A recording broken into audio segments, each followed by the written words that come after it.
What up, squad? You know the drill. We're back again, and I've got my beautiful Merseyside accomplice with me today, Mr. Pablo. And we've got a little bit of a banger tonight, Pabs, not by any means. I just don't even know how they fall into our laps at times. We are so lucky to be blessed with such an array of quality games to be casting over, and this week's been an absolutely zero exception in that. In fact, I would say this month has just been a bit of a mind-blowing experience, but tonight's definitely shaping up to be one of the most interesting ones we've got. I know you could call it a grudge match, but there's definitely a story, a little tiny touch of animosity maybe. Well, this is the thing with us. We love a bit of a background story. I don't know if you want to dish out the info to the squadron who won't potentially know, obviously. Oh, mate, there's obviously so much. So I'll get us underway. So basically, Snake Cod's team, also known as Flux, who were previously playing this, have now departed, split up. Corey and Snake are still together, and they have combined forces with two of the boys of I'm pretty sure they were Mystaken Identity before, weren't they? In Crookie and Mr. Higgy. So there's a team of four for you, Pabs. I'm sure. Was Higgy not in an early Vitalised team like back maybe? I don't think so. No, I think him and Decimate and that they were in I'm pretty sure it was the Mystaken team. Yeah, it could be, yeah. I think we probably cast over Mystaken versus Vitalised that often, but I'm starting to amalgamate the teams into one. But yeah. Absolutely. Crazy. Obviously, that Cup 5 set the cat among the pigeons, probably actually Cup 4 as well, in terms of the teams, and obviously most recently the round robin. Obviously, Flux probably pretty disappointed with the performance and led them to rethink this side, and it just looks like that they went their ways, and Mystaken Identity able to pick up two absolute legends in Snake and in Verish Corey, and Verish Corey is definitely an emerging talent, and then Team Ricochet obviously deciding to part ways with their two players who again they hadn't been able to make it even into the round robin, so looking to solidify with two players who have got considerable gun skill and maybe just need the guiding hand and moulding and shaping from one Lewis Todd, and he speaks very highly of them, so this should be really interesting. Yeah, so for anyone who doesn't know, this is currently how the Super League bracket is unfolding. So obviously 12 teams that we start off with, Pabs, and I mean, goodness, take your pick really. Obviously Team Tokyo at the moment, they were probably one of the teams that you would have put up right at the beginning to be one of the favourites. They're obviously through to win a semi-final after taking the win over Average Joe. But obviously this bottom set of the bracket as well is a stacked one, because you can see obviously Ross J's team, another team, Ricochet, currently in that round 2 as well, between either Corrupt Light, who I believe is Destroy's team, or the boys of Incentive Uprising. So this is the beauty of the Super League, isn't it? When we've kind of got 3 absolutely stacked groups that kind of come together, it makes one hell of a playoff bracket like we've got now. Yeah, I mean, this is crazy. You just look at the list of teams, the list of players, and the quality is just unmatched in any other league in the EU. Outside of like challenges itself, this is the next best place to be, and you know that the stakes are high. There's a good chunk of money to be won, and the teams are represent that and reflect that kind of ambition. So, and we can see already, there's been a jostling of players just looking to try and, orgs mainly just trying to make the kind of their roster as stacked as possible. So it's just going to lead to these kind of games. I mean, there's just so many. If you're a caster out there right now looking for some top quality games to cast, I can tell you right now, Prezi is looking for people to help out, because the Super League is slowly but surely becoming the thing to cast over. Yeah, and obviously with the prize pool going up again next year, hopefully we can attract more of the EU talent coming through. And obviously we've had an evening which is still going on, I believe, at the moment for that elite at the moment. So I think it's the originals versus the boys of Rocker Academy in that grand final at the moment. So that's obviously one to... Is it the originals? Revenge Tour? I think Jenny just popped up. It's it's Revenge Tour. Oh, okay. Okay, my bad. So hopefully, you never know, next year we can get those boys in and be like, come on boys, go and play for a chunk of change. That'll be a good one to see. The problem if maybe we might be able to get Revenge Tour in, because if the boys from the Minnesota Rocket Academy get through, they're just not going to need the dough. That is one of the things we saw last year, was you see a lot of the kind of like top 6 entering these kind of more private events. But yeah, once you get to the grand finals and you're playing for the big bucks, you can put your feet up a bit and just do your scrims and play, and you can just go and watch the other guys kind of get involved in these tournaments. So it would be nice if we could get the likes of the originals, and we could get the likes of Chaxter and Co to get involved. That would be sick. But right now we will be pressing, though, won't we? We'll be forcing the issue major and trying to get these guys in for the next season. So it's an absolute blessing just to cast some of these guys on the big screen whenever we can. Obviously at challengers level, it's an absolute pleasure to see kind of what these boys have got. And we've got 2 rosters now, which are obviously fresh off the rip here, so it's going to be interesting to see how they match up. Obviously you've got, I say, some incredibly experienced and talented heads on both teams. You mentioned obviously the likes of Luty and then the likes of Snake on the other side, and Mr. Jaws with the TIG old biddies, thank you very much, and Danny as well with the follow. And but the maps, Pablo, I mean, I've not eaten dinner, so I'm running on empty, and we've got a map set that is pretty brutal in terms of pacing. So man, you're gonna have to, I mean, we generally eat our own words, but I think you're gonna have to fill up on those last 2 maps, because that is some pace to set. We start, I mean, it doesn't really give up at any point. It's pretty quick out the blocks with the Tuscan hardpoint, Tuscan S&D. You can't even really argue that is a fairly, fast-paced S&D. We're going to see plenty of ordnance coming out, plenty of nades, and then Gavutu control really does not let up the pace whatsoever. And then Major, just in case your stomach is rumbling and you are absolutely, rabid for food, you end up on what is essentially a horse race and commentary at the end in double blockage. Yeah, it's one where, I think I'm going to need an oxygen tank in the room sometimes after some of these maps that these guys put on performance for them, because they are just incredibly quick pace maps. But they're good markers, really, aren't they? Obviously, Tuscan and Bocage for new teams to see kind of if that trading efficiency is there right off the rip, and Tuscan less kick bollock scramble, a bit more organisation. So it'll be a really good indicator to see where both of these teams are for this one. Well, I mean, there is essentially no one with an advantage to a certain extent. Both teams relatively new. Both teams with a good in-game leader with a reasonable amount of experience that will be able to assimilate information quite quickly. And I guess the team that's able to do that and then kind of replicate that on the map is obviously going to prosper. But both teams in a very similar position in terms of how things have shaken up and how things have settled. Potentially Team Ricochet with a slight advantage, having settled their side only days earlier. So I know how hard that Luty does work, and when we talk about analysing VODs and going through strats, he's as meticulous as anyone could possibly be. So potentially, depending on how much work the guys from Mystaken have been able to do, I'm sure Snake would want to do an absolute ton of work in preparation for games like this. But at the end of the day, they're fairly new and will be just getting through scrims and stuff together. So again, there's not going to be much to separate them, but it will be interesting to see just. And Tuscan, what a great set of maps to really, it hasn't got the insanity of Berlin, where potentially a team that has got the advantage can go and dominate quite heavily. I think Tuscan's ideal because everyone knows it so well that there's still potential for an upset or for close games. So that's one beauty of this map set so far, is there aren't those kind of desert sieges or Berlins where if one team does have an advantage, it really shows. Yeah, and I think kind of like obviously at the level that these guys play, there is that general understanding of who's doing what when, especially on Tuscan, because it's just such a popular map. And like you say, it's not as brutal to some teams who are like a little bit behind on the rotation or not quite as structured as they'd like to be. And Crookie is Nismo. Oh, God. So I wasn't sure if he was being real here, but Pablo, apparently Crookie has changed his in-game name to Nismo. So that's going to be interesting for us with men of very little brains. So Nismo and Milk doesn't make any sense now, does it? Yeah, Crookies and Nismo. Like, how's that work? Insane plays. I was literally just about to say, if we're going to pick 2 players, for one player from each side to look out for potentially, you want to be looking at Crookie or Higgy. Higgy probably just more interesting just because we followed his route through the ACCL a lot more closely. And then on the other side, I would suggest maybe Sean is a player to watch. We know what Run is about. We certainly know what Luti's about. Yeah. 11, I think, can be, he's very much a confidence player and he can go big. I think he's starting to get used to being a bit more flexible. But Sean just appears to be very, very solid. He's consistent all the time.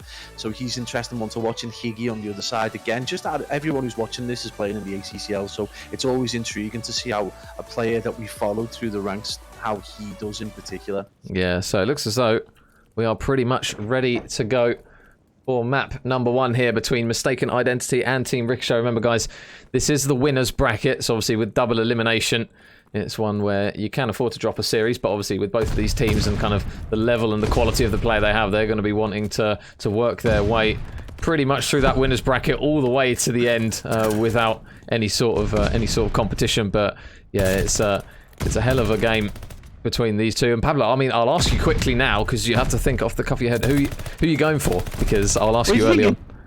The first gunfight that goes down is Luty, Gun and Snake, so I'm sure it'll be made up with that with his shin pads early doors. Team Ricochet do start on the preferred side, so I mean they have got that slight advantage, but you would expect already it does look like a Mystaken Identity able to get a little break, and they've got that good side. And no, most teams do prefer trying to battle from the front. Number 2 in Snake is going to try and break in, but he's going to get dropped by Runner, a player again meticulous in his kind of preparation for games and another good in-game leader. So Team Ricochet stacked with that kind of talent, but Mystaken Identity already kind of looking to get set up, and they're going to have a solid hold major going into the second hill. Yeah, and here's a handsome man right in the new edition. Whoa! There you go. Mr. Higgy's arrived. 2 big headshots right off the rip to gun down both Luty and Runner. Really good work there from Mr. Higgy, but the boys at the moment of Mystaken Identity still trailing by a little bit. Ricochet are going to try and work their way in towards the hill, and they will get all the way around the back and in towards that hill. Snake's going to try and push through top plat, manages to grab an initial gunfight win onto Sean, and looks as though the Red Arrows are going to try and punch their way through, but Runner, a man you flagged up, Pablo, as well. Really strong start from him, 7 and 4, and his boys look as though they might potentially get the remaining scrap time on this one. Oh, never mind, Corey's arrived. Corey, one of the players as well we didn't really talk about. He's had a kind of a hit and miss performance over towards the round robin series of elites, but again, he's one of these players that can just put up ludicrous numbers when he finally gets to grips of a game, and that's going to have to be something the Team Ricochet identify and try and deal with. Just maintaining pressure might be an idea, but Runner, exactly a great person to point out. Someone who's just flirted with the kind of top 8, top 16 teams in the EU and never really found himself a solid home. He's someone with a great deal of skill and a great deal of knowledge when it comes to Call of Duty, and he's just not really found himself a home. So with any luck, fingers crossed, Team Ricochet going to be able to provide him with that platform to go on to do bigger and better things.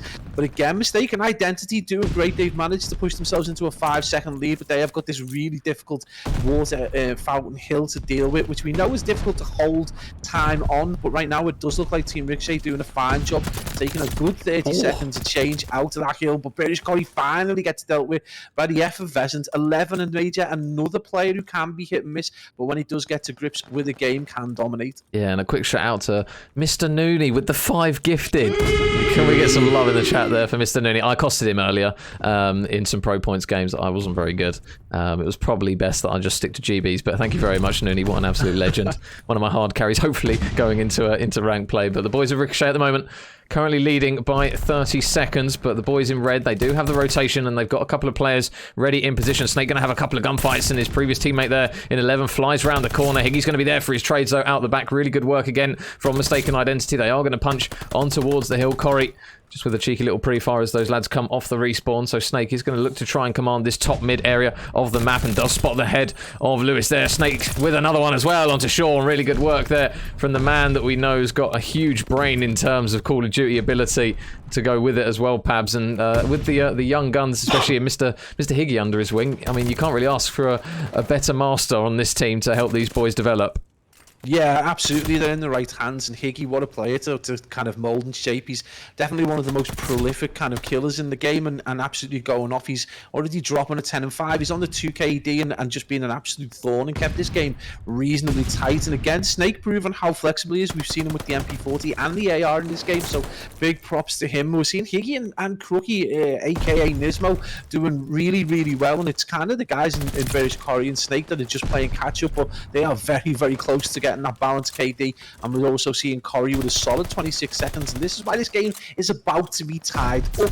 We're seeing huge plays across the board from both teams, but no one really taking grips of this game. And I think, Major, when one player does start to heavily dominate, we might start to see a shift in the scoreline and see some separation between these two scores. Yeah, and a big couple of kills there coming through from Runner, who's probably, if you're picking a player at the moment who is currently the outlier of these relatively even engagements, it will be him, currently at 15 and 11. But the race to the rotation is already underway, even with 16 seconds left. There's a big one-on-one over towards the new hill, and Snake able to come out on top of it, manages to take down 11. And now the boys in red ready on the rotation. They will have number 4 in Mr. Crookie as well on the scrap time. Lucy, though, with a nade to open up that initial push potentially to get on towards the hill. And at the moment, Higgy going to have to wait for a little bit of help, and Corey going all the way on the flank takes Runner down. He's going for a quick pinch here, and I'll tell you what, if he hits this pinch quick enough, he might be able to take Sean down as well. He's tucked away in the corner, goes for the chow, and Corey proves exactly why he is one of the hottest prospects in Europe at the moment. Really big kills coming through for him, and Mystaken Identity in a good position to hold a lot of time here, Pabs. Yeah, and he's caused absolute murder, just rocking through church, allowed to get through again, finally gets dealt with, but he'd already dropped 3 players, and that's going to give Mystaken Identity a really solid 30 seconds or so, just under, and that's going to be great going into this kind of like second rotation. The kill feed, Major, is very, very red right now, so no mistakes on the part of Mystaken Identity. They're playing very, very well, but more importantly, Snake and Corey have just started to really get into the game. So right now we're seeing kind of an even kill feed, but Team Ricochet just look to have taken their foot off the gas, or indeed Mystaken Identity, Major, have decided to go through the gears. Yeah, and Higgy's been a really important factor as well. Currently 18 and 10 at the moment. He will have another gunfight up against Runner in the back. Can he tag him up? No, he can't. Runner holds strong on that particular occasion. A good couple of kills there coming through for the boys in purple, and some much needed ones as they look to try and reduce this lead that Mystaken Identity have managed to accumulate. So that first wave of gunfights goes in their favour, but how much longer can they keep this going for? Snake is going to try and work his way through this mid-cut, and Sean's going to be on towards the hills. So Sean takes down 1. The trades are they going to come through? Yeah, Higgy with 1, looking for the second as well. 11 is going to be there nearby, so no players as of yet on the hill at the moment, and they will look to try and push out these respective lanes. 11 going to force his way out towards P5, but we know how difficult this hill can be to hold time, Pablo, but more importantly as well, that next rotation, it's a really difficult balance to find sometimes from P2 to P3. Yeah, absolutely. Obviously, you've got to look to try and maintain as much time over on P2 when commit correctly, and obviously you have that danger of very big transitional kills, and we can see that already. The fight goes down towards the back of that water fountain hill. It is 11 who falls after doing monumental work to get Team Ricochet back within 10 seconds, but not enough. And again, it's about that commitment to new. And we know Mystaken Identity were just going to chalk that P2 and just send the majority of players over, and that's been read by Team Ricochet. But again, great work there towards the back, and it is going to be Corey. He's just playing that role so perfectly at the minute, where he mightn't be putting up enormous numbers, but he is causing mayhem and slowing Team Ricochet down, and that really does have a great effect as Mystaken Identity go a further 30 seconds clear again, and that is largely in part to the part that Corey is playing at the minute. Oh, nice shots there from Crookie to stay alive on towards the hill. The nades though are coming through for Ricochet as they try to get 11 on towards the hill, and nice couple of kills there coming through from 11, looking for the third onto Snake. He's not going to win that one. Corey is going going to try and work his way round through tiles. He's not going to get a kill either. And now Crookie, can he make the pinch work? No, he's going to drop, and they're doing a good job of staying alive here. And meanwhile, Snake Cod on a 5. Can't grab that all-important final kill, though. They're still fighting for the remaining scrap time. Lutu should get shot in the back, and he will do. So the boys of Mystaken Identity slowly edging their way closer towards that 250-point mark. And Mr. Crookie out the back. You can see the battle for the rotation already going underway as the hill now pops, and Snake still going strong at the moment. 20 and 17 locked up in the back, but it's just back and forth at the moment. But meanwhile, Ricochet, they're soaking up the time. Yeah, absolutely. Big fights going down towards back church. Luty rolling back the years with a bit of an MP40 grind over towards P3 as he drops 2 or 3 players. But again, we see this huge fight go down, and if anything, pardon me, this plays into the hands of Mystaken Identity. I think I'm going to choke to death. Major, take over me. It's alright, Pabs. Don't worry. Choking on all this Call of Duty EU talent. It's alright. It happens to the best of us so quickly. At the moment, he's just keeping his head down while the boys of Ricochet try and work their way in. Can they do it? Nismo, Mr. Crookie, also known as it will be a gunfight going in favour of Mystaken Identity again, and Runner able to take one fight, wins the first one. There's still 10 seconds remaining on this hill. And it looks as though it will be Mystaken Identity to grab a few more seconds, but now these gunfights, they're going to be important. Corey, meanwhile, over towards the new hill. He's just going to wait and get ready. He's going to have a gunfight up against 11. He can't win that one, so Team Ricochet breathe a sigh of relief. They are now in towards the hill. All it's going to take is one clean break, though, from Mystaken Identity, and this map will be theirs. Can they punch through at the right time? Snake, the boys are spawning tiles side. Number 6, Sean, at the moment. Surely he's going to be the man to make the play from underneath here. He's going to catch out potentially a couple, but Corey takes down one. Snake and Corey, the duo from the previous team. Can they make it work? Corey with some important kills, and he grabs yet another double kill. Corey doing what we've seen him do so well. He's going to push up now. Those purple arrows need to hit it quickly. They're going to try and force their way in. Sean, can he grab the kills? They just line up at the moment. Can they get those all-important trades with 2 seconds remaining? There's 1 for Crookie. There's 2 for Crookie. And there is map number 1. More importantly, Pablo, for Mystaken Identity. Yeah, absolute plays. Apologies. Just absolutely choking on Bearish Corey's plays at times was just too much to take. Awesome work from him. He's, didn't get huge stats. They're not like, big 40 bombs, but the kills he was getting was so annoying, and they were holding Team Ricochet up time after time. You can see there 20 and 22, 16 untraded, but more importantly, they were those kind of kills that just cost time, and really, really good, and it allowed the guys from Mystaken Identity to just get on the hill and then mop up whatever was left of that breach, essentially. So a good map for Mystaken Identity, a solid performance, if anything, and from the end of that first rotation, they just did not look like they were going to go behind at any given point. Once they got that 30-second deficit, it was looking, from that point, like a Mystaken Identity round. Well, map number 1. Oh my goodness, come up for air there. That really didn't help me, Pabs, that you were like, I'll be right back in a second. I was like, oh, bloody hell. I was getting ready to come up for air.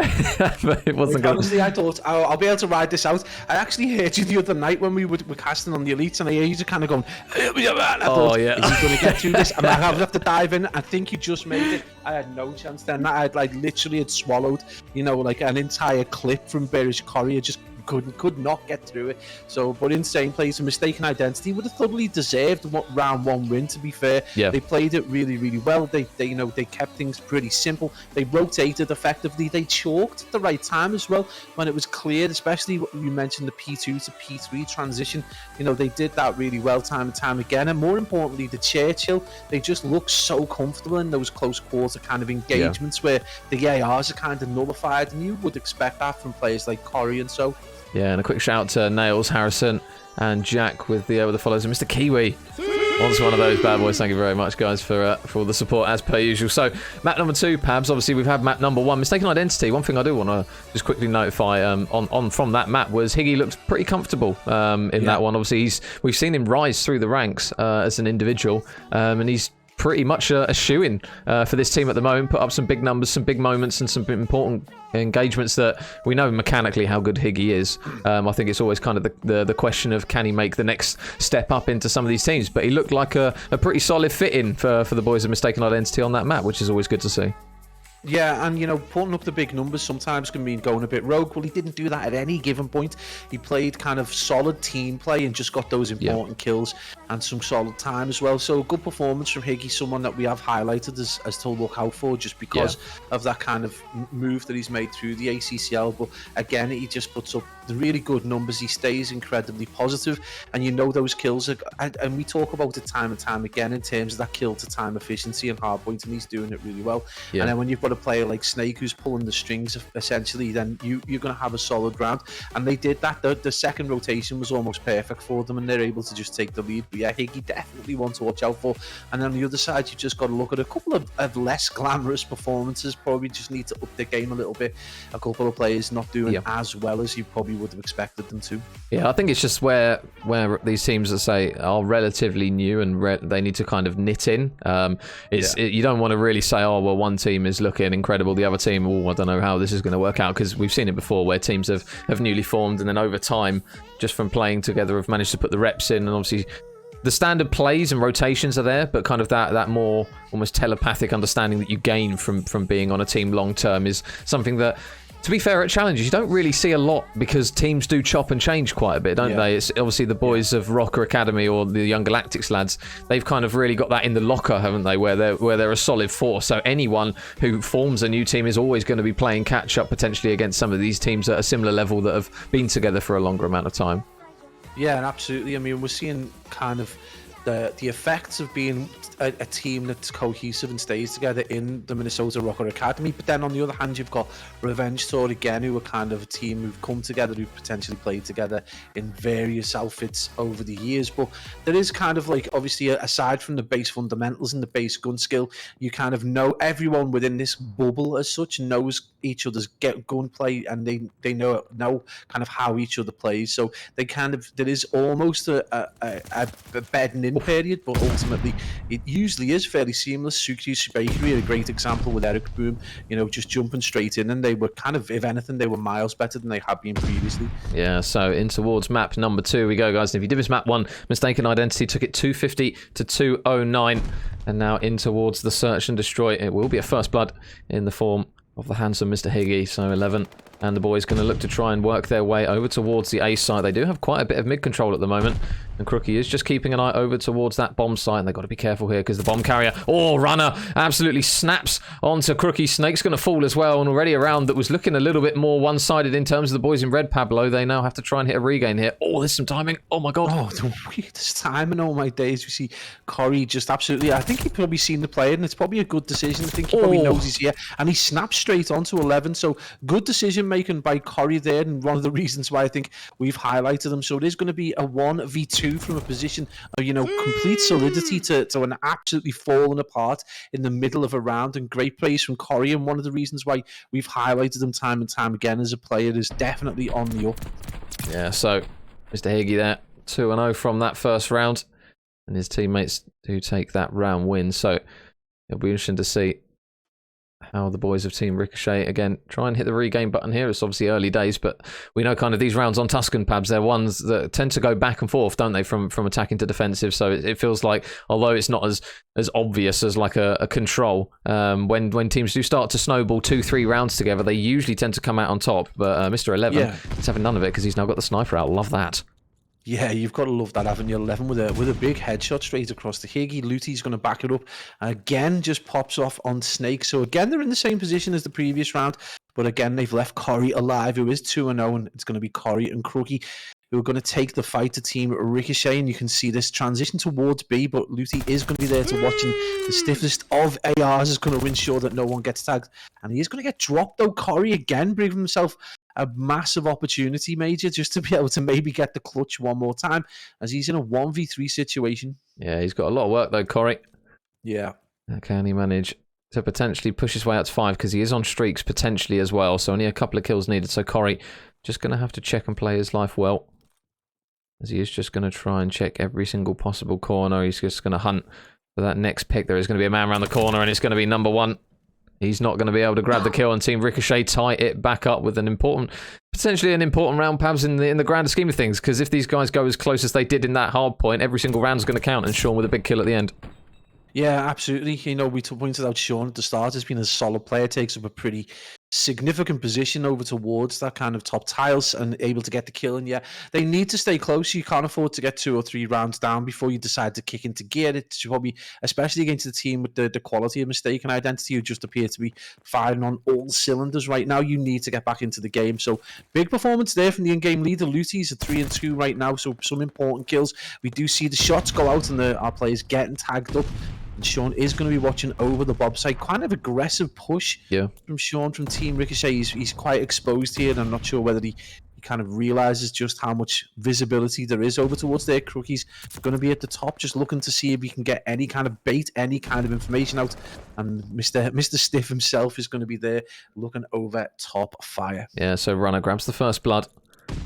And that bomb is now down, so it's going to be down to the boys of Mystaken Identity to try and retake this bomb site here. We know how difficult it can be on Tuscan. 30 seconds on the clock, and Crookie, the beams aren't going to be crisp enough on that occasion to take the man down. Corey's going to grab a kill, and Higgy just going to try and clear out that U side. Oh, he spots the man up in towards there. He's going to tag him up as well, so number 3 in Luty is going to be up there. Stays alive for long enough, potentially, and they will take down Bearish Corey, so now it's all on Higgy. Higgy will fall, and 2 clean rounds there for the boys in purple, Pabs, back to back. Yeah, absolutely, yeah. So an attacking and a defensive round under the belt, which is going to be a great confidence lifter. And again, you know, they got themselves into a pretty nice position. Again, we did see the play, I think it might have been in Sean, who was a little exposed, gets tagged up, which almost caused a little bit of consternation. But the shots from Luty from top fire just doing enough to push Higgy back, and eventually he gets tagged up. So great play. But again, you can just see this difference right now as we see Higgy and Corey, the only players right now Mystaken Identity who have got off the board, and Snake and Crookie, you would suggest, are on the struggle bus ever so slightly at 0 and 3 each. And one thing you would say, though, is if they, oh my days, what a headshot from 11. You would say that if they can get into the game a little bit more, this would be an entirely different scoreline for Mystaken Identity. Yeah, so Nismo going to get that bomb down over towards A. You can see there is a bit of a presence, though. And Snake, he's going to be watching this right-hand lane. So Snake and Nismo, or Mr. Crookie, I'm going to do that quite a few more times. So now Crookie, last man up, 1 versus 3. 35 seconds left on the clock, and Runner's just sticking the defuse. This is the thing we talk about all the time, Pabs, isn't it? We're just like, if in doubt, if you get a kill, stick the man on the bomb. And I don't think that Crookie's going to get there in time. He's not. He's going to get the kill, but he's going to get shot in the back. The defuse comes through regardless. And Ricochet, 3 rounds in a row at the moment, Pabs. They've pretty much got this one under their belt so far. Yeah, I think it's so weird, you know, with this particular iteration of Call of Duty, Vanguard's like, with the time to kill, with the time it takes to defuse, it's just worth getting it stuck, because especially if you're in that weird position. And I say this a lot of the time to players who are in that clutch position, especially in a 1v1, 1v2, just get the defuse. The amount of information you can gather, the amount of hiding spots in different places and different elevations just makes clutches almost impossible. So yeah, just get the defuse down. It was a great idea. And now the 3-1, we're talking about that two round differential, which psychologically speaking can be massive. Luty gets another first blood, and that's one problem right now for Snake Major, is that I think he's been first blooded about 4 or 5 times, or at least 3 or 4 times, sorry. So that could be a huge factor. We'll have to check out the stats at the end, but that could be a huge factor towards this game. Yeah, and Crookie grabs one, Higgy grabs one as well, so now all of a sudden the round has been flipped on its head a little bit here. 11 there, he's going to have an engagement. There's one. Can he snap onto the second? Oh, 11 there with the reads onto Corey. Grabs 2 kills and now makes it a 1 versus 1. And a round that looked as though Mystaken Identity might be taking it. 11 has had absolutely none of that. And can he now work some magic here in the 1 versus 1 up against Mr. Higgy, the man who you cannot hate. 1 versus 1. And he's had an absolute belter of a map so far, Pablo. 7 in a row, and he's hunting down his 8th, but it will be difficult because obviously that audio cue that he's picked up the bomb, I'm sure Higgy's going to be heading over there very shortly. Yeah, absolutely. And it's just interesting. I think he's probably taking a little too long to try and get it down. This is the other problem.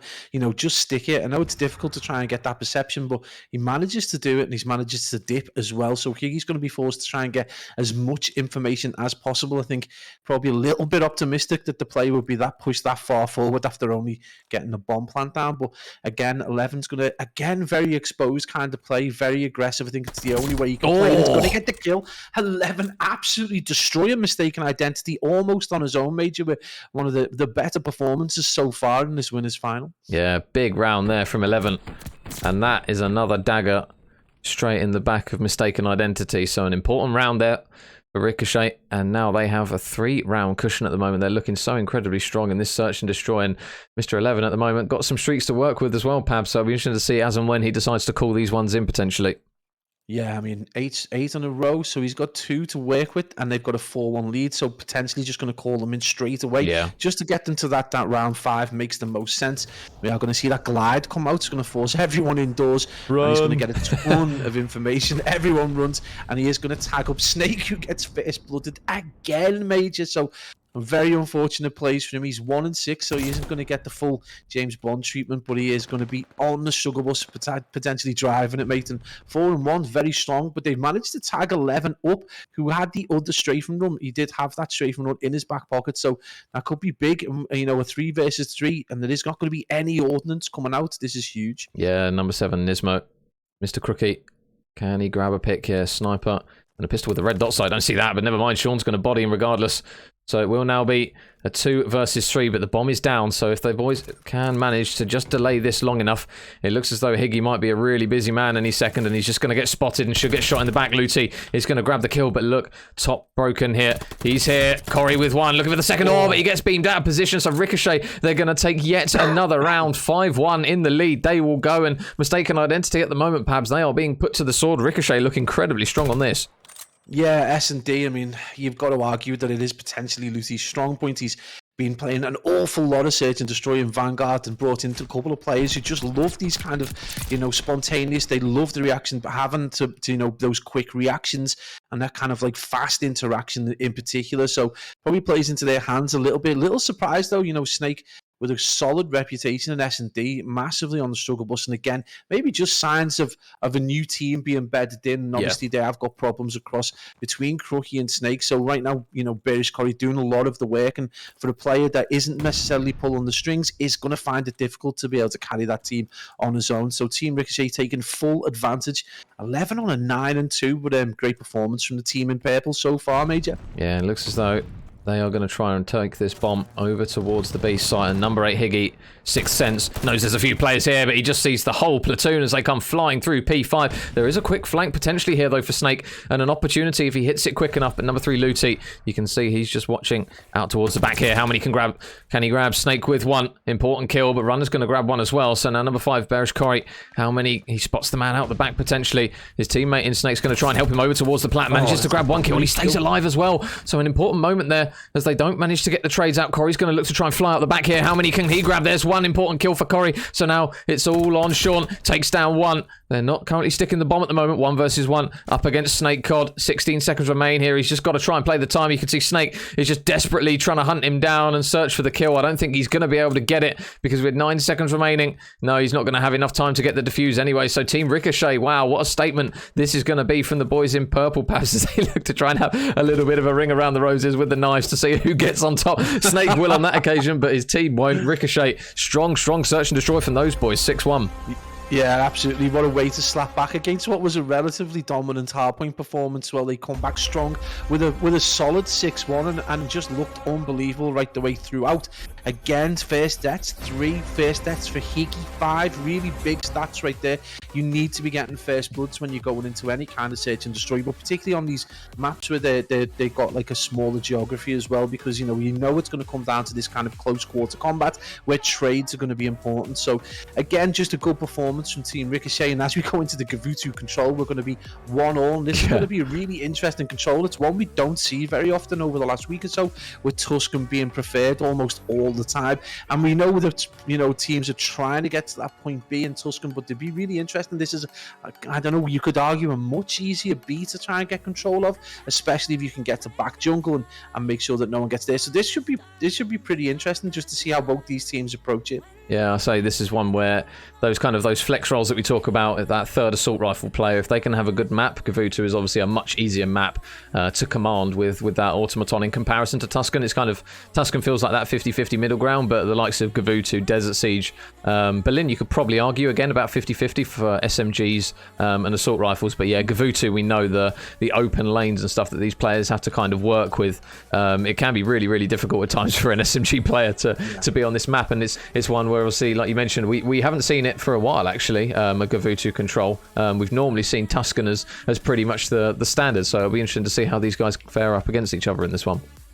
Yeah, and absolutely. I mean, it's a you know, it's something that we haven't seen before between these two teams, so not a lot of information to go off. And we know Gavutu does throw up some interesting things. That obviously, the one thing that's still in play at the minute, and we are looking to see if it changes, is the 5 kills required for glide, because we know this can become a very glide heavy map, especially when you start to see people chain these kills together. It can have a number of weird effects. We've seen it most recently in terms of how it affects when people get to that 4 point and start to play so much more cautiously. On a map as wild as Gavutu, it can have kind of a negative effect, because if you're a 4 and you know you need 7, you aren't necessarily going to be as cautious, but when you know you only need 5 to get such a powerful piece of ordnance, it can have a dramatic effect on your performance and then obviously impact the team. But then again, because it's so easy to get hold of, when we do see it, we tend to see a lot of glides coming out, and that can have a huge effect on how B is dealt with. So big moment really, just to see how both these teams do, but more importantly just to see a team and how any team approach this Gavutu control, because we just haven't seen it for at least a week or so.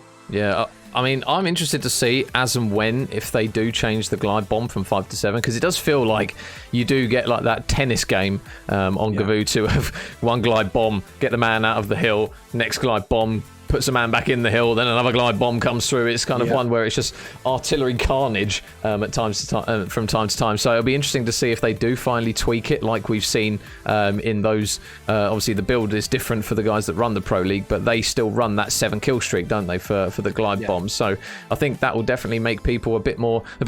We know kind of players play it cautiously anyway for streaks, but it will feel like an even bigger moment when players do get streaks, because at the moment it does feel like they're not exactly few and far between, especially on Gavutu. Yeah, I think what will be interesting was, I think it will feel a lot less potent, and one of the reasons I think it'll be important to go to the 7 will be how much it will affect the use of them strategically.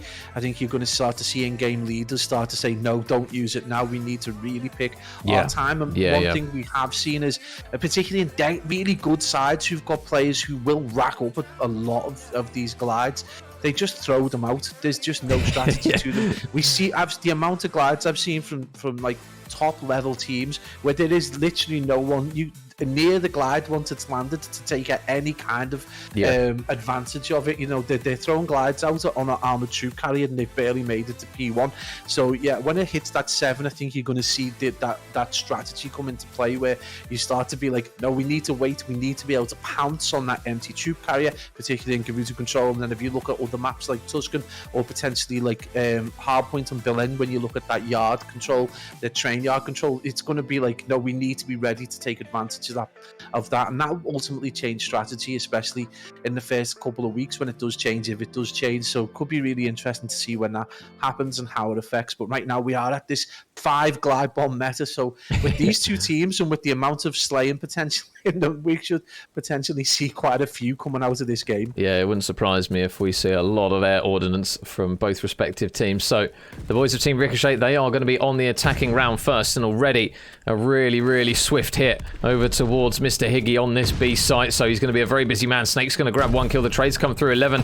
Meanwhile, is however going to get on towards the hill, and already a couple of kills there coming through for the boys of Mystaken Identity. They do make the read that they're going for that B push early. Number 3 in Looty is going to get on that hill, but I suppose now the important part now is to try and keep him alive. He is going to fall. Runner is still lurking at the moment, and I suppose it's just important at the moment as well, Pabs, that just by even just soaking up the time, even if it is slowly, they at least stop the timer, which we know can be a really difficult thing to stop in the Gavutu. Yeah, absolutely. Obviously, you've got to get those challenges and you need to get those kills. And right now, that was a very awkward split push that Team Ricochet kind of forced on Mystaken Identity. But what great play there to back that up. Not able to get the picks across, and he able to drop Looty as well. So huge plays as we do see Sean and Runner go big towards the back of A, and that's going to allow them just to get a little bit more time. They have got 1 tick over. We're not seeing that B side getting drained just yet, but it's not a priority. But yeah, huge plays from Team Ricochet. Again, just a slender lead though, Major. Only 2 lives, and obviously it is early days in this round. We've got 49 seconds remaining. So right now, the boys in red doing very, very well just to do a really solid defense.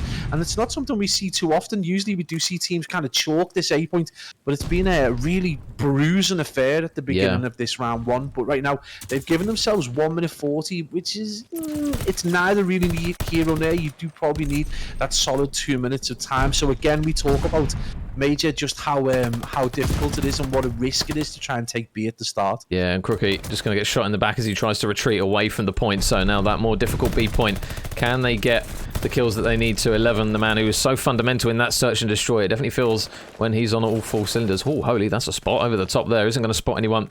Though on that occasion flies around the corner and the shots a little bit left and right there. Not going to quite grab the kill. Higgy's going to help his teammate out there. Crookie will still play his life, but that double stack over towards the point now. This is a bit of a difficult situation for Mystaken Identity. They've got to throw some bodies at the hill. The FMJ, they're doing their best to try and litter Sean with bullets inside. Higgy will eventually trade him out, and although they looked as though they were in a strong position, Pabs, that is exactly what B on Gavutu is like. It doesn't matter how well it feels as though it's going. It's so difficult to try and hold it for long enough, and Higgy now on a 5 streak.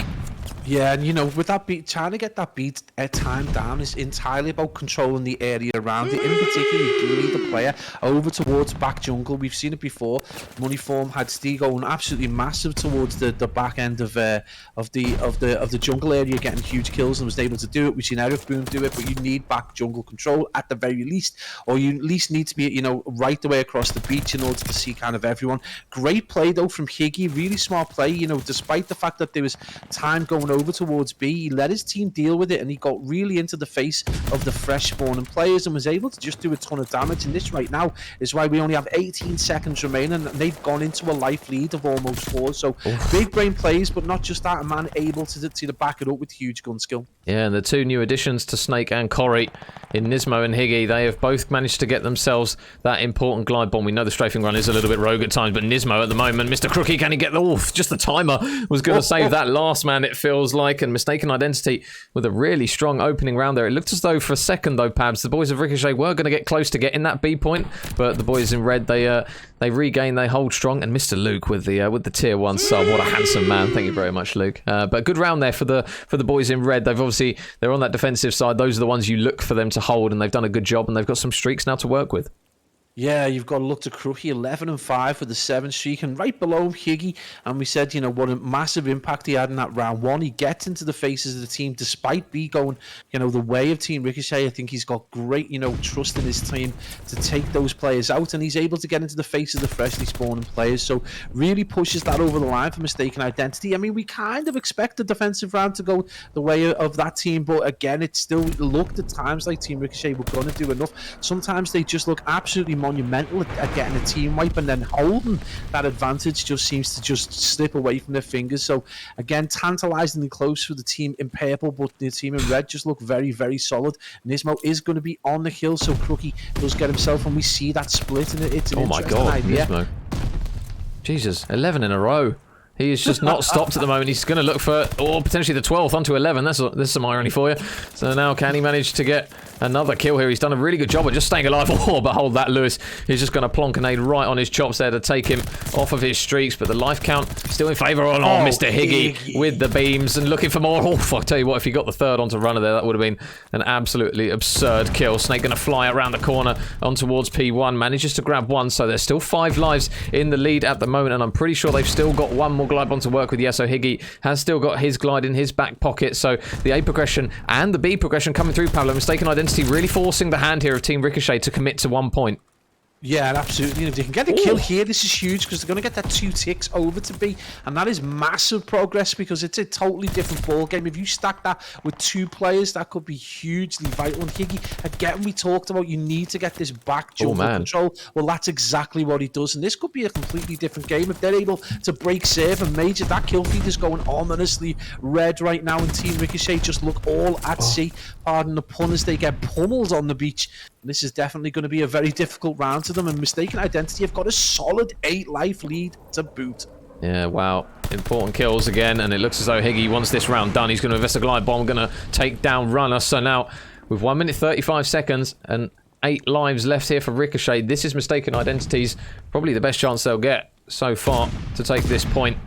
And Mr. Crookie, what a map he's had so far, 19 and 8. Let's see if he can get potentially his 20th. Oh no, he gets cut down there by Runner, so they get some important kills. And now the time really starts ticking. Snake there with some absolute beams to take 11 down. Sean, though, is going to trade them out. And now this is the difficulty on Gavutu, which we talk about all the time, Pabs, isn't it? It's one where this is really, really difficult to obviously reinforce the hill. You can't just keep throwing players at it because that time to get over towards it, it takes, what, 20 seconds just to even get over towards that side of the map. And at the moment, although Mystaken Identity have looked really good on this round, it looks as though it might be the timer that's going to be the pain.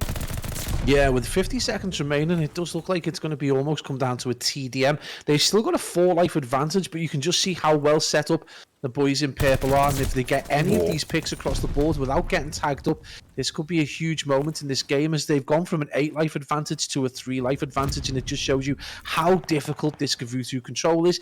Almost, you would suggest, if not more difficult than Tuscan, which is, again, another one that favours the defensive side. So right now, Team Ricochet just doing enough to stay in this round, and with 22 seconds remaining, again, kills. It looks like it's going to be Corey who's managed to get into the back, and they're going to have to deal with them right now, and a big fight about to go down in middle. That is vital Mystaken Identity win if they want to see this round out. So it is going to be number 2, 11 left with the responsibility to try and deal with this player inside the zone right now. Oh, there's players everywhere. Snake's going to take him down, so now it's all on Mr. Luti. I don't even think he's going to get there in time. He will beam one player, but the round nonetheless goes in favour of Mystaken Identity, and that is that break of serve round that we talk about, Pabs. It's an important one on this kind of map, even on Tuscan and on Gavutu. Both attacking sides on both maps are really, really difficult, and Mystaken Identity, they're now on the precipice of a potential 3-0 here. This is looking really good on this map. Yeah, again, just huge plays between Corey and Higgy. You know, Corey might not have the biggest stats there, 7 and 10, but he got into the back of jungle and able to just, you know, control those spawns, control how Team Ricochet are able to try and retake that troop carrier, and they just weren't able to do it. And then previous to that, Higgy obviously having the same kind of performance over at the start of that round. So just great plays across the board, particularly from your new players who've come in. Crookie on a 20 and 13 as well. So huge plays by him. So, you know, this has been a really fascinating game to watch. You know, times Team Ricochet just look lost at sea when it comes to you know, particularly holding what they've broke. They seem to be great gun skill. They can break teams, but at the minute they're just getting cut through like butter once they have that hold. So maybe somewhere to work on. Maybe it's time to go back to the lab. It is only 2-0, so there's still plenty of time for them to potentially bring this back. But Major, they've got to do it in the one way that's proved almost impossible for them on the attack. Yeah, you can see where those red arrows are at the moment. 11's done a really good job actually to work his way over towards that B point, but we are going to hear that glide bomb come from above, and Runner is going to take down Mr. Crookie on that one. Can they manage to get themselves in a position where they can try and hold a lot of time here, because they do have the man on B. 11 is just keeping his head down. Sean, though, with an important gunfight, and Crookie's going to drop, so a full-man wipe here. This is a really, really good opportunity here for the boys of Team Ricochet to really stack this hill and really get that progression coming through. Can they manage to get this B point done already? Those red arrows are desperately trying to get over towards the hill, and Crookie, there's a first gunfight win. It looks as though Runner's going to try and force the trade, but he's not going to get it. The streaks are going to come through as well, but the progression, meanwhile, 11 is just soaking up all this time, and the second tick is going to come through, and the trades, they're not going to be there quick enough for the boys in red, so it looks as though this B point is going to... Oh, no! They managed to take down Sean right at the last second, so that B point is not going to get done just yet. It was so close, and with 46 seconds left on the clock here, Pabs, they really need to try and either secure the rest of that B point or try and work some magic over towards A. Yeah, they really do need to push back over to B, but it's going to be difficult for them. They've got some big fights going down towards back beach, and it's Corey again causing absolute murder. Finally dealt with by Runner, but again, they've only got the one tick to get that time over towards B, but they've made this really difficult for themselves now. They're much more kind of like, I don't know, stable to defend one if they're able to get set up and push through. Mystaken Identity still got a player in and around the spawn. You just watch the patience of the Snake. He's finally dealt with. So again, this could be a good opportunity, but you tend to see this go back and forth, so it's going to take a really solid hold and big kills from Team Ricochet. If they want to take this, they've got a slender one life advantage and only a minute to take the hill. This is going to prove very difficult, and you can see this fight goes down kind of a war of attrition over towards the middle of what is P5 and hardpoint, and it's going to take some big kills and big AR plays right now. Yeah, and that was a really big kill there from Luke, just to stop Runner from getting streaks. He was one away from a glide bomb himself, and in a round where Team Ricochet, tell you what, they've bit straight back. They take an attacking round themselves, and you can't write these boys off, and that is exactly why. An important round there for those boys. They break back and manage to make it 2-1. So that round where we praise Mystaken Identity, the boys in purple do exactly the same. Yeah, I mean, you've got to look to that beach control that they got. So B's obviously incredibly difficult to get. They get seen out, but they make the way right the way back, knowing they've got those 2 ticks. They get that control across beach, so they don't really push into jungle. They're just going to watch down that lane towards the dock buildings, and they get really good control, and ultimately it allows them to be able to get that 3rd tick out. And then they get to, what is, considered a much easier zone to be able to capture from the attacking point. They drop Snake, who was in their spawn looking to cause problems, but probably not the ideal player for Mystaken Identity to have in there. But again, really good job, and they break back. And again, we did say it 2-0, probably still not job done, and it's been proven as the team in purple able to come back. And look at that score right there from Runner Major, 27-20 kill leader across the board. Yeah, he's doing a really, really good performance on this map at the moment, his Runner.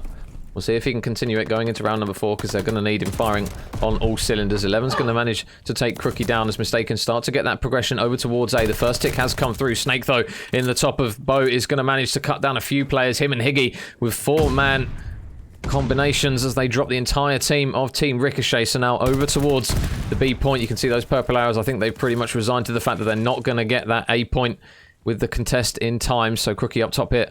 Is he going to spot Sean? I believe he has, and he takes him down. So another opening kill there coming through for the boys in red. They do have that 4 life advantage, and with that additional minute now, this is kind of the recipe for success that we talked about, Pablo. They've got some life advantage. They've got 2 minutes on the clock here. They just really need to make it pay. And, oh, Mr. DX with the raid.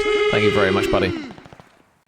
Yeah, I think it's interesting to see that fight go down towards back beach again. I think the thinking behind Chalk, and that was they don't want to commit too many lives towards what would become kind of a pointless fight over towards A, where they could probably, there's a strong setup for Mystaken Identity. They know how solid the ARs are, particularly when you've got these players like Snake and Co just performing so well, and Crookie dropping at 28 now. So he's taken the lead in terms of kills. So yeah, probably a good idea to chalk up. But this is exactly what we talked about earlier. Mystaken Identity, though, time after time, do look to get this back jungle control. If they're able to win these gunfights, this is huge for them. We do see one player drop. It is going to be Corey back on the kill, looking to get that 1 tick over. And again, great play, but they just didn't have the backup required. You do need that 4-man wipe in order to get back jungle control, and then ultimately get us, kind of capitalize on as much time as possible. And Lewis just having a field day, rolling back the years with some Black Ops 4 form there as he's diving around that artillery gun and just dominating the middle of the map. But again, it is this easier side, so we could potentially see that kind of life count across the board come into play to see who gets potentially the defensive round if it does go the way of Team Ricochet. Yeah, and he gets bantered for being stiff there, but that was liquid from Mr. Lewis there as he manages to grab a couple of important kills. And although those slide cancels might be few and far between, an important one nonetheless for the boys of Team Ricochet. So 12 lives plays 14. And those red arrows of Mystaken Identity just going to try and get in position once again to make this push around the back. Can they make it count here?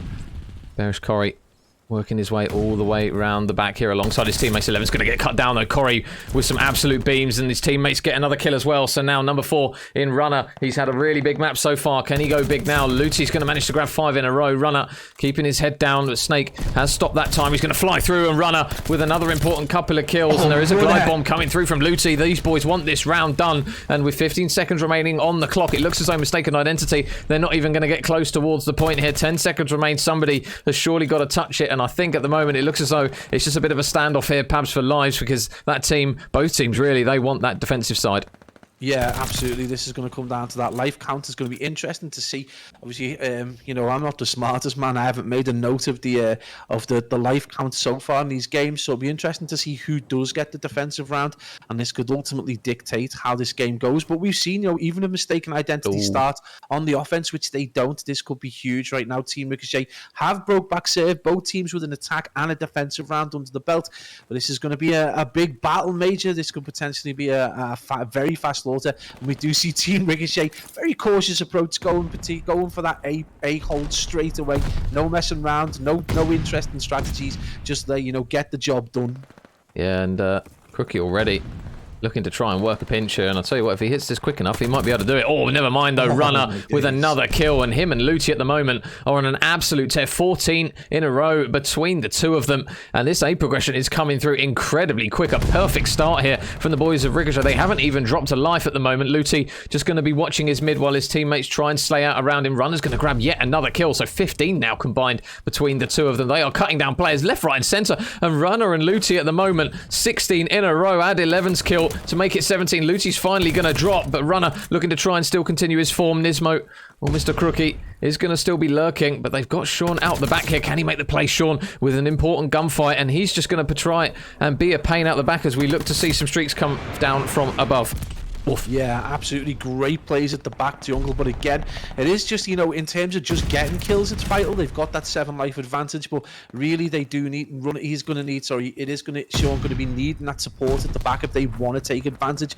And right now you can see how difficult it's going to be. We should see number 1 just start to look to try and get a few more kills just to avoid that player having to deal with him over towards True Carrier. He is going to fall, but Runner again is back on another streak. Absolutely disgusting plays with some, you know, rolling back to some high-tier T8 form. We're going to see that streak go down again. This is always a really interesting one. Is this going to be a suicidal strafe, or is it going to do the business and the progress? It goes back down, and you can see this kind of like, again, looking to get that beach and P1 control, that kind of artillery gun control. It's so vital. You can see number 3 just working his way around. Big kills about to happen, but it is number 7 in Crookie who gets those kills. So Mystaken Identity with a great opportunity again to try and break back, but it's been a solid hold so far from Team Ricochet. They still need to get Runner out the hill. They finally drop him. It takes a lot of people to do it, but they finally manage it. And 40 and 25 out of Runner at the moment. He is the catalyst at the moment that they are looking to try and work their way over the finish line of this map 3. And now kills come through there for Crookie as he's now pushing 40 kills. As he goes on the hunt for some more here, he's going to get taken down by none other than, guess who, Mr. Runner once again. And Luti with the streak actually manages to get a pick there. So now the boys of Mystaken Identity down to only 8 lives. They have got to be really careful with this now. They've got to make every single pick count. Crookie, there's another one coming through from him to make it on towards that 40 bomb.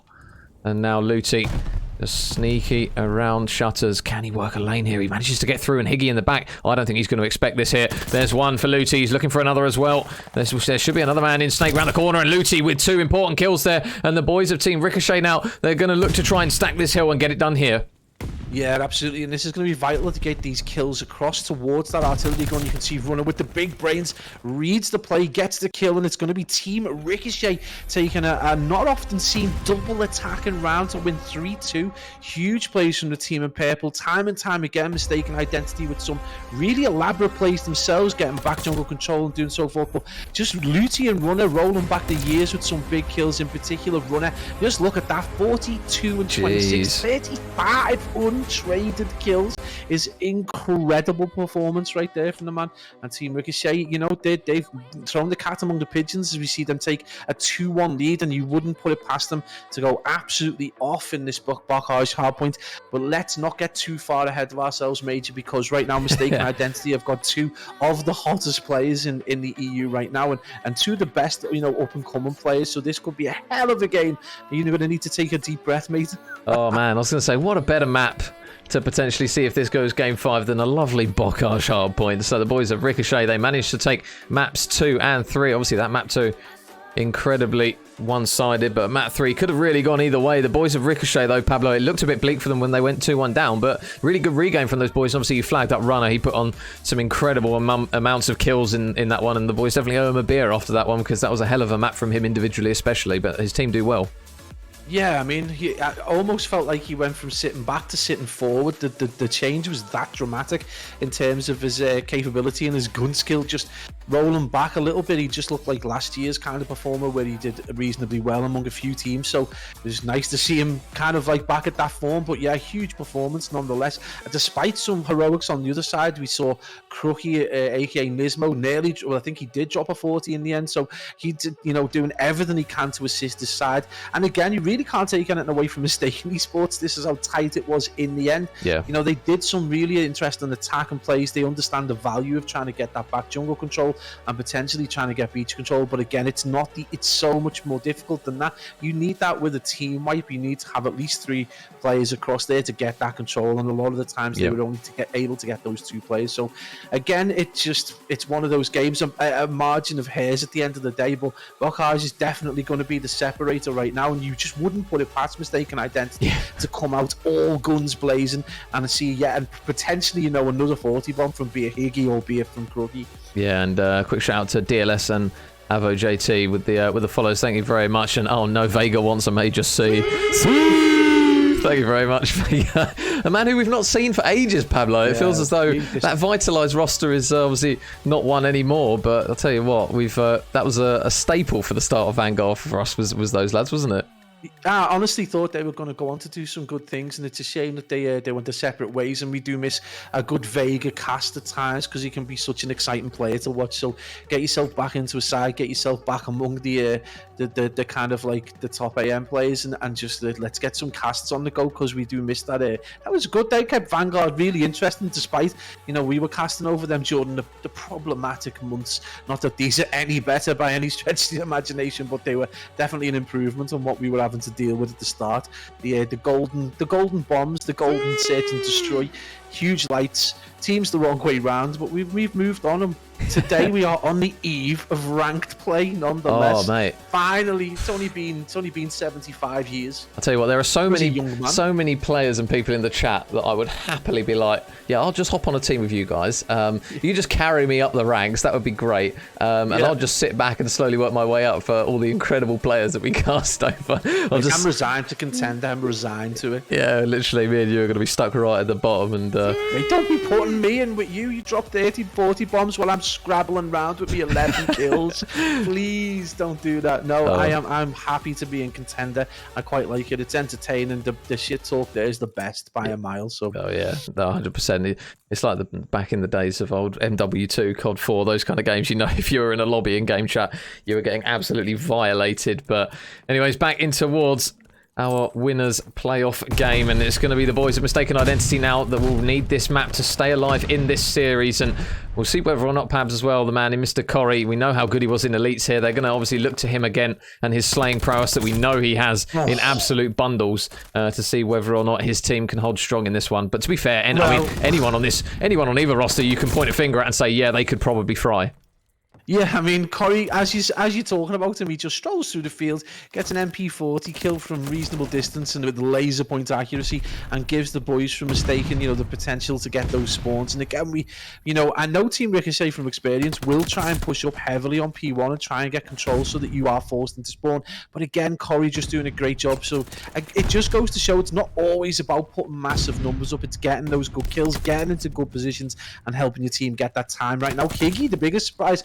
Not off the mark yet, still 0-3, and we're just seeing that kill feed just very purple at the minute. Wouldn't surprise me if Runner does continue that form over from the control towards this hard point. Right now he's 5-3 and it is the kill. Oh, in fact, Snake is absolutely going to make me eat my words. He's on a 7-3, so there we do see one player who has been on the struggle bus major for the last couple of games just going off. Yeah, one thing I will say though is I have seen Snake play this map a few times, and he puts up some ridiculous numbers for running an auto. Normally the players that run the auto, you would say pull the short straw, but Luke is very, very good at Bocage, so we'll see if he can manage to work some more magic on this map, as he's just currently all the way out the back, and the Battle of the Stiffies is going to come through there for Mr. Looty. He manages to take him off at the moment. Sounds a little bit sus really, doesn't it? But we move. We'll try and pretend that one never crossed the beams, Major. No. Never crossed the beams. Literally never ever do that. So the boys of Team Ricochet going to soak up that remaining scrap time, the rotation, and the rapport, I was going to say, for the boys of Team Ricochet really coming through at the moment, and they will manage to work their way over towards this left-hand side of the map. Number 7, Higgy, is already going to be here, and that's a big kill, as those players still spawn out the back here, but it's going to be a difficult one because Runner, he is locked into position, and if he's anything like he was on that control, he's going to be arguably the immovable object potentially on this Bocage.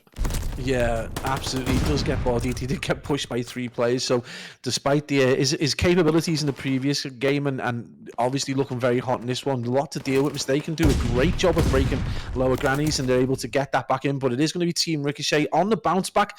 There's Runner Sean and 11 team up to drop, almost a solid kill feed across the board. Snake is going to be in response in Major right now. He is rolling back the years himself and just playing some hyper performance right now. 13-7, potentially about to go double positive, and of course the case of the caster totally ruins it for him, but the rest of his team are nowhere even close. So right now doing a solid job across the board. They've got a very small lead, but again, very good potential to see it out. We're having to see Sean, and right now, mate, I would suggest there's a distinctive change of pace.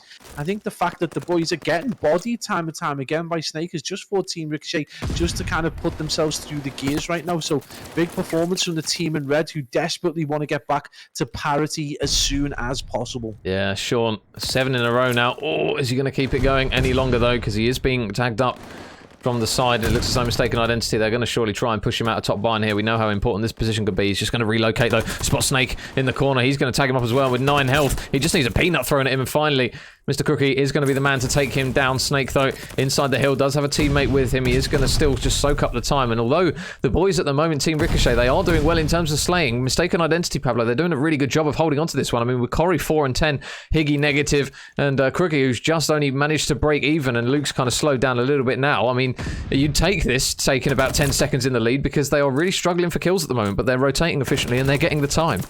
Yeah, that's it. That's entirely the point. They're not getting these kind of transitional kills that you would see on a map this small. They're just getting the vital breaks, and they're holding quite nicely. So they've managed to get a really solid lead despite the lack of slaying, which you do see from time to time. And it just shows the cohesion and performance right now seems to be coming through, despite this team being reasonably new to playing with each other. Again, a weird one, Major, for me is that one of the key factors in this is obviously getting the streaks. You get a glide of 5, you're getting your strafe from at 6.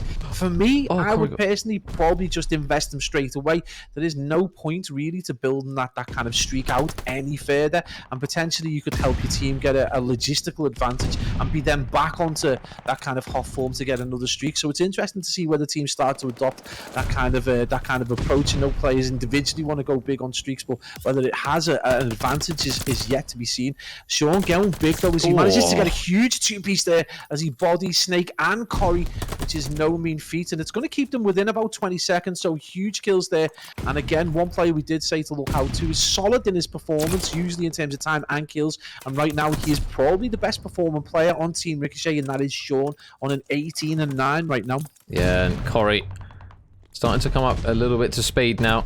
He is just on the precipice of breaking even now, so we'll wait to see where those next engagements lie. Number 8 in Crookie, able to win one engagement, but as we know on this P1, it can be incredibly messy. They've done a good job for now. Looty, though, able to take down one onto Snake, looking for the second onto Corey, and beams him as well. So Looty with an SMG, there's a combination you don't tend to see very often. Crookie will trade him out, and 11's going to grab a kill as well, so it looks as though Team Ricochet are going to try and get the man in runner on towards the hill. They still have the issue, though, of number 6 in Corey, still lurking, still soaking up the time, and there's still only around 20 seconds between these guys, but this has been a decent amount of time for the boys of Mystaken identity in the grander scheme of things on a hill that we know is incredibly difficult to hold, as Snake is going to try and clear out the ranks, but those boys of Team Ricochet, out the back they go. They've got the spawns, and now they're in a good position to hold a lot of time here, potentially on P2. They're going to need to get a fairly big kill, though. Number 7 and Higgy does drop, so that's going to give them a nice one. We do see kind of a wipe go down, so it is going to come down to number 5 there. There's going to be Luke at the back trying to be that turret, and he does get a shot on Runner, which is a vital kill. Runner's been effervescent and kind of come to life in the last 2 games, so that's going to be huge. And right now, the kind of luxury is that Luke as a turret at the back is going to be able to get them a little bit of time, cause a little bit of consternation. They've got those picks through barn, and it's going to come down to number 1. And again, that in-game leader at the back with some big brain plays, fighting from the front, which is something we don't often see on this particular Bocage P2.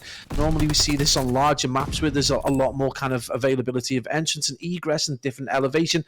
Right now, the boys from Mystaken Identity making P2 look easy to be taken from the front, and they're already starting to think about lower grannies. We do see Team Ricochet with the spawns towards back, but again, it is going to be Luke. He does get tagged up this time, so a good opportunity, but it is not being a hill that Team Ricochet have been particularly hugely successful on, so major big opportunity, and this is the time they really do need to step up if they want to see this game out. But potentially we are going to be heading towards that Bocage S&D. Still early doors though, 105 plays, 139.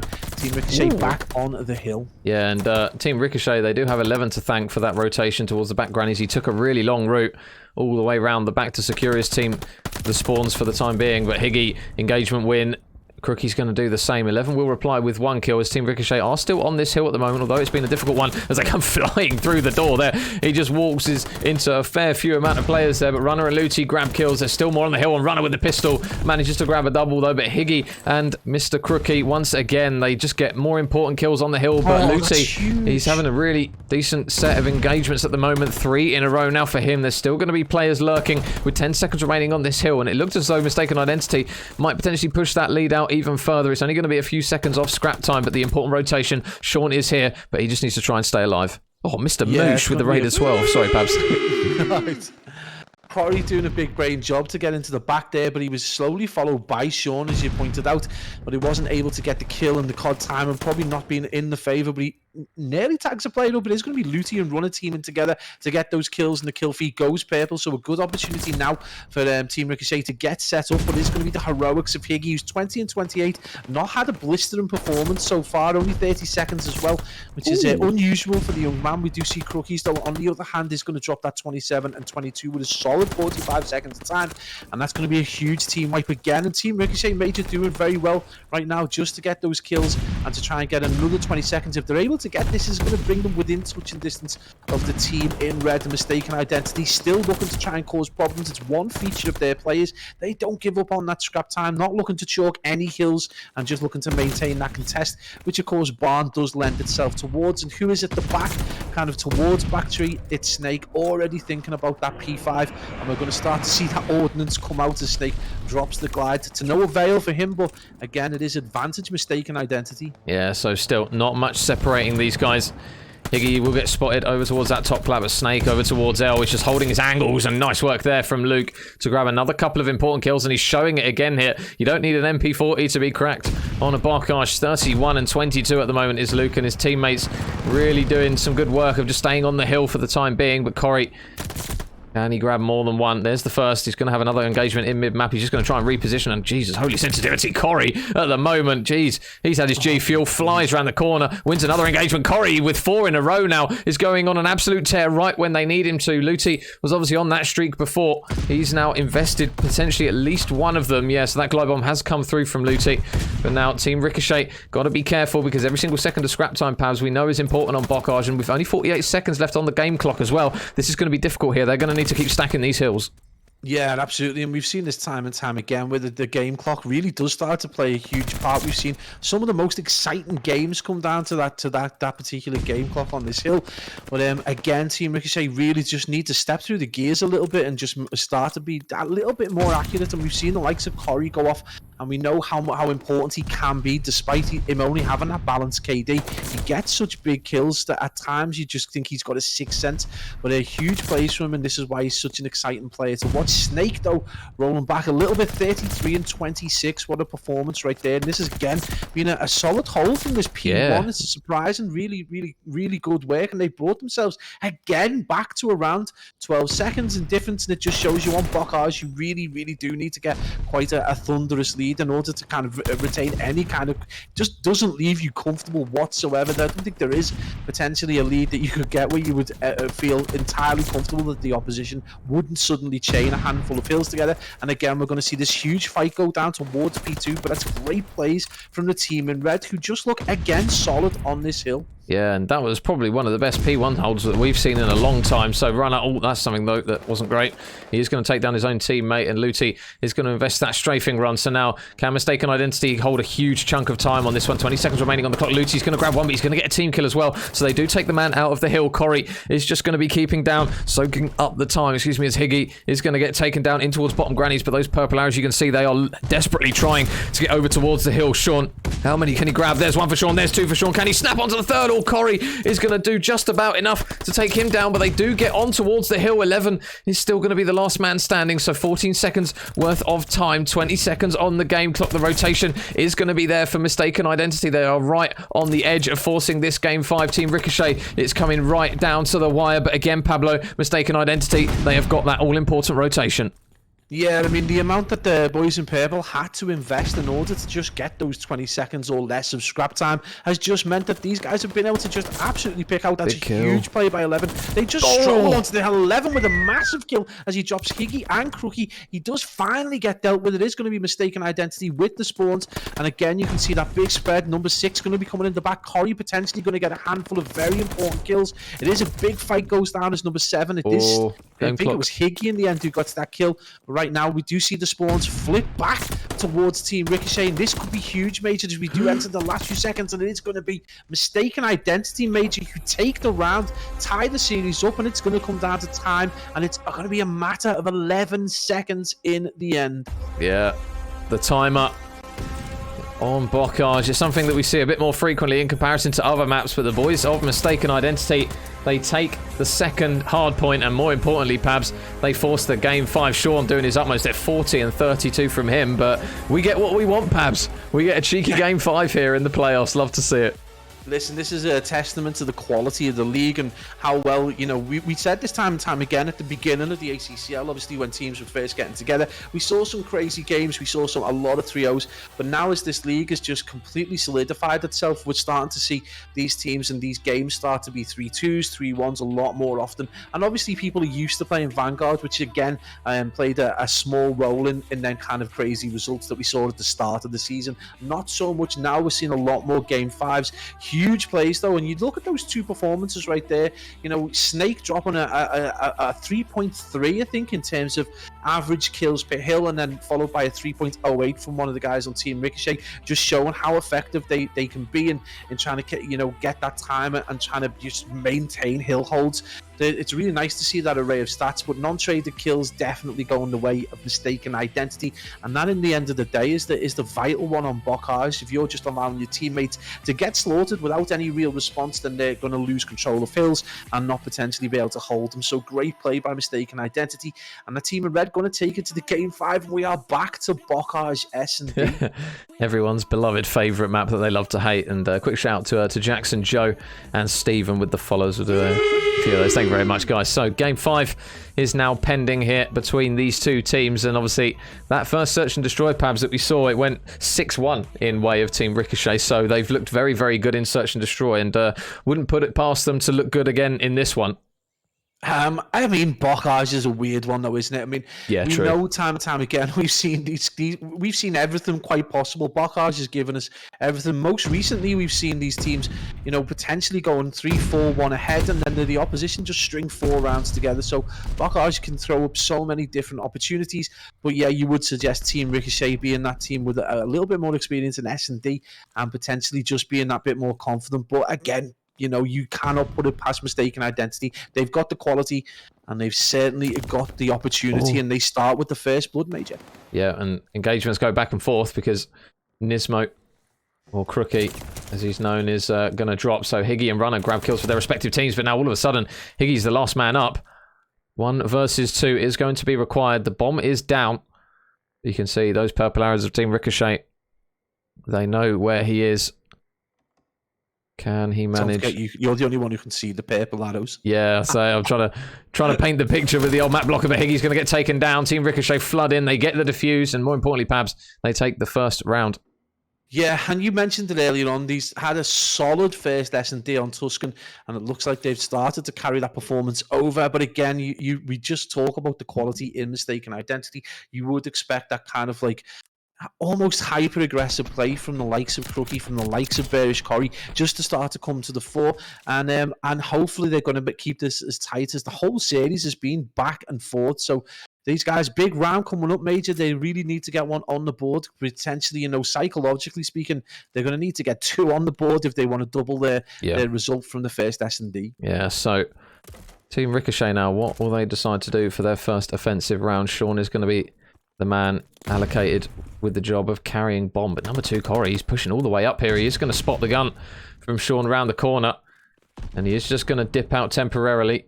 Snake is going to be watching this middle lane as well. So it's a really, really almost tepid push here in this round. But Luti, the nade, manages to make it work. Gets the first blood onto Corey. Nismo's going to reply with one. But 11 grabs one onto Snake as well. So Crookie and 11 both grab kills for their respective teams. So now it is going to be Higgy and Nismo.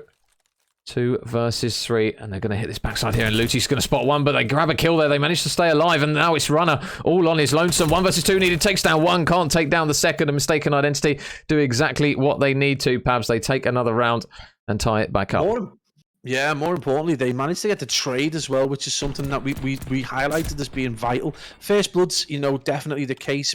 Potentially not so important on Bocage compared to, say, Desert Siege or Berlin, but, you know, definitely trades are vital at this kind of close quarters combat, and Mystaken Identity have done that really, really well.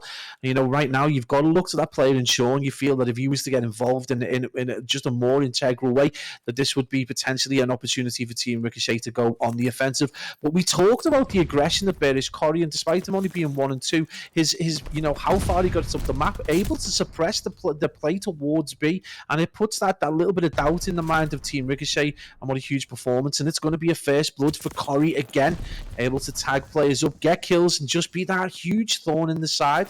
Yeah, Corey dipping out. God, look at the movement, man. Second to none. Absolutely flies out of that position. But now, bomb goes down. Team Ricochet going to have to work a regain here. Higgy grabs a kill onto Luti, and the trades don't come through quick enough, as now Runner is going to be last man up. 1 versus 4 is required, and they know where he is. They get the shots to come through, and Mystaken Identity take another round. They now take the lead 2 rounds in a row, and importantly, Pabs, an attacking round, which necessarily isn't the easiest thing to do on a Bocage. Yeah, absolutely. You know, they did get some bomb site control. They got that first blood, which is vital. And again, Corey with a ton of information, but it all goes down towards back grannies. And again, Runner left in a really difficult situation. He's not going to be able to 1v3 anyone lower grannies. And it's going to be a great opportunity. Mystaken Identity now with that, you know, they've broken that psychological barrier.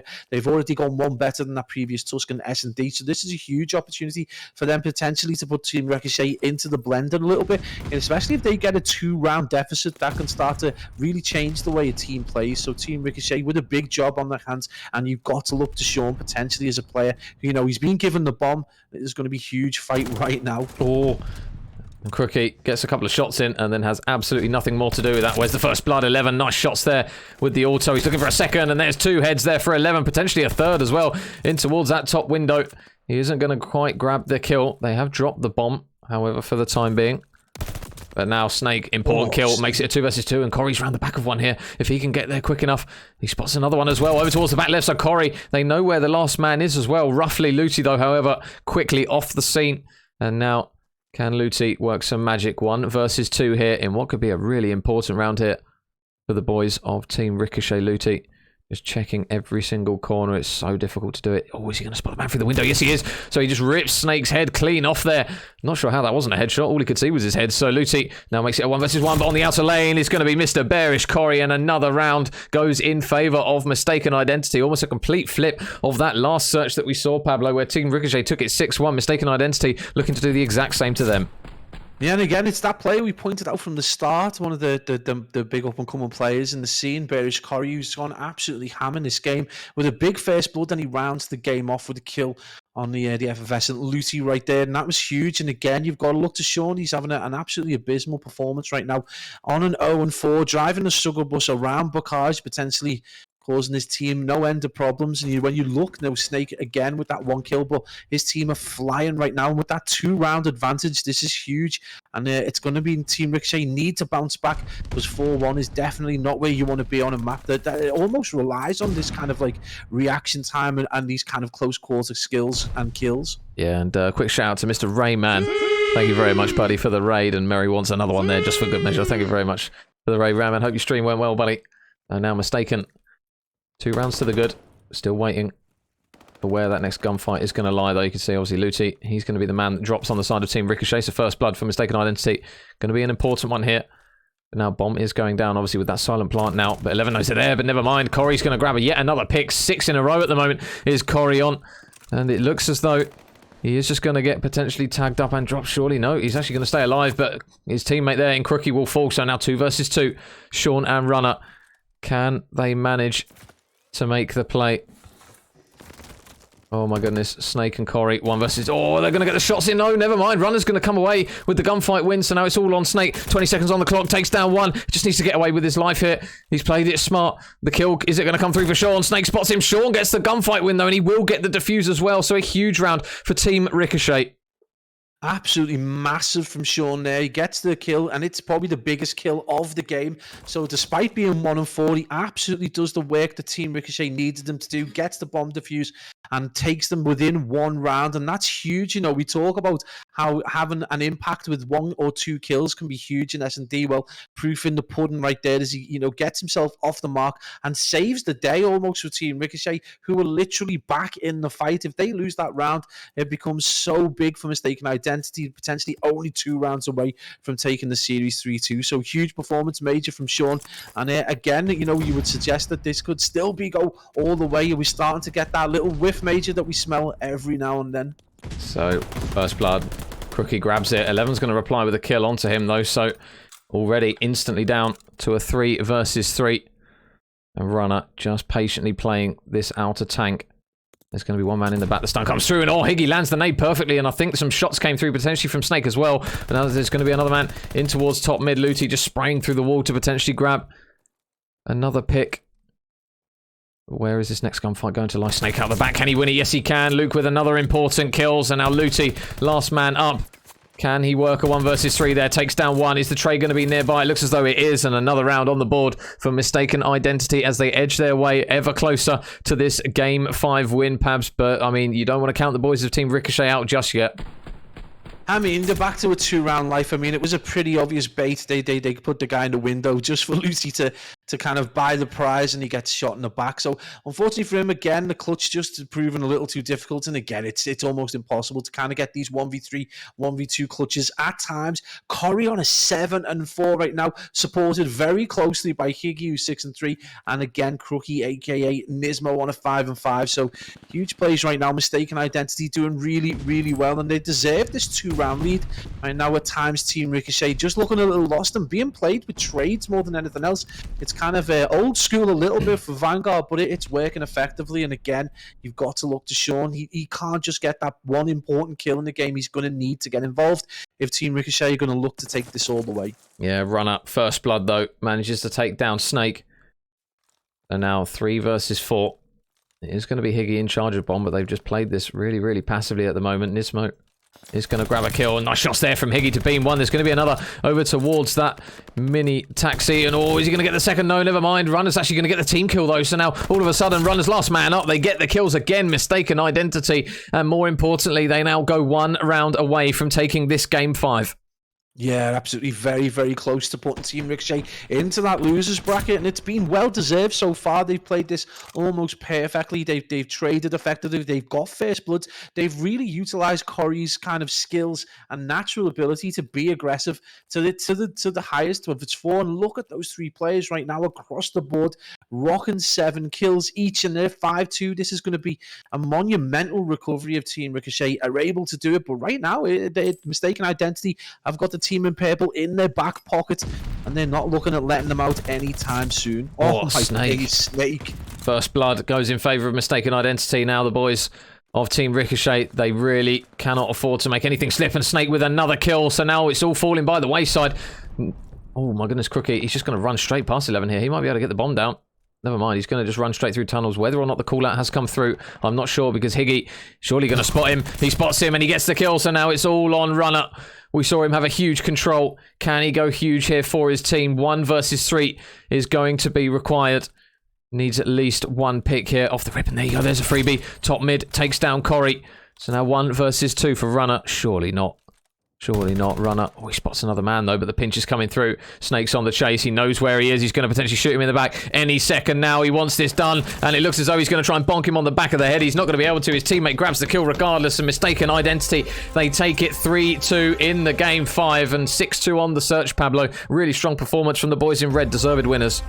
Yeah, absolutely huge performance from Mystaken Identity, and they almost a role reversal of first S&D, able to slap back so effectively, and it looks so much more like the Snake of old, a team, you know, that we're used to seeing at some quality S&D, and some big kills there. We're seeing 9 go down. Bearish Corridor probably performance of the game again, and MVP performance potentially across the series between, you know, Corey and potentially Crookie as well, who had awesome performances, but back and forth, and you know, these games have been wild, you know, apart from the S&Ds, they've been reasonably close. So again, been a fascinating series to watch, and we finally got a little bit of history now that we can refer back to if these guys do eventually meet each other in the later rounds. Now again, this bracket is insane, so expect some big games, expect a lot more 3-2s, but potentially expect these teams to meet again. Yeah, so it will be the boys of Mystaken Identity. They take it in the Game 5. An incredible series nonetheless. Obviously, the Search and Destroys were pretty one-sided for both respective teams. Obviously, the boys of Mystaken Identity managed to make it count in that final map. So GG's there to both teams. Congratulations there to Mystaken Identity. They will progress through the bracket in the winner's side of it. And Team Ricochet, they are going to drop down to that loser's bracket. So that will be our one and only game for the evening, guys. But a really good series nonetheless, Pablo, between those two teams. There was moments where it could have gone either way in some of those maps. Obviously, the Search and Destroyers, as we flagged up, were pretty one-sided for both teams. But, I mean, with the quality on display, you cannot complain regardless of the score. Not at all, no. We saw some huge scores go down as well. We saw some 40 bombs across hardpoint and control. We saw some dominating performances. We saw an 11 streak at one point. We've seen some body shooting. I think we saw Snake do some teabagging as well. So everything that you could possibly want out of a game with a story like this. But it is essentially, you know, you've got to say, advantage Mystaken Identity and 1-0 on the board for Snake as he plays against 2 of his former players. And we did see the beef go down on Twitter. So Looty maybe tail between legs, going to have to take the defeat on the chin there. Mystaken Identity with a deserved win and a huge performance from them, and it's great signs for them that they've got a solid side potentially going into the next open pool for the elite qual. So yeah, just good, very interesting times at the minute. Major, huge game. Yeah, so a quick shout out to the boys of Mystaken Identity for coming through on that one, and a big shout out as well to everyone who's dropped by in the stream and been supported. As per usual, you guys, the numbers that you're showing and the support on the streams recently have been absolutely mental. That is going to be mine and Pablo's only game for this evening. So what we're going to do is we're going to drop a raid to a certain Canadian gal currently in Germany, Miss Lissandro. She's streaming at the moment. If you could hop on the raid and show her a bit of support. She helped run the co-ed tournament at the weekend, which I know certain people have certain opinions, but I think it went very, very well, to be honest. So if we can drop her a bit of love and show her a follow as well, that'll be very much appreciated. So thank you very much, guys, for tuning in. We should be back tomorrow for some more ACCL action, unless something terribly goes wrong. But yeah, that will be it from myself and Pabs. A huge thank you to everyone who's come by the stream, and we will catch you guys tomorrow for some more Call of Duty action. Thanks again, guys. See you then.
Try to break.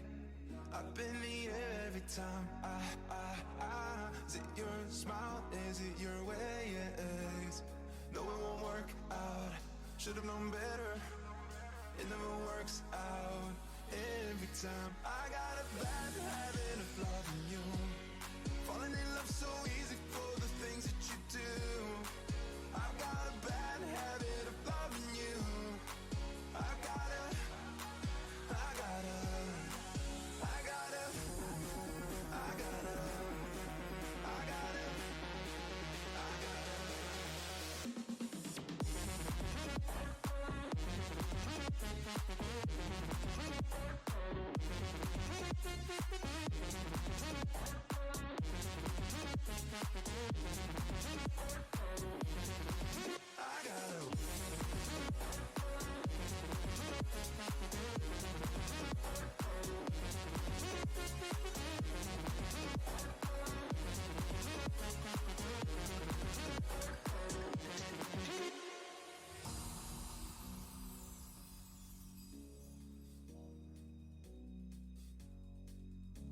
Oh, you're walking here and driving names.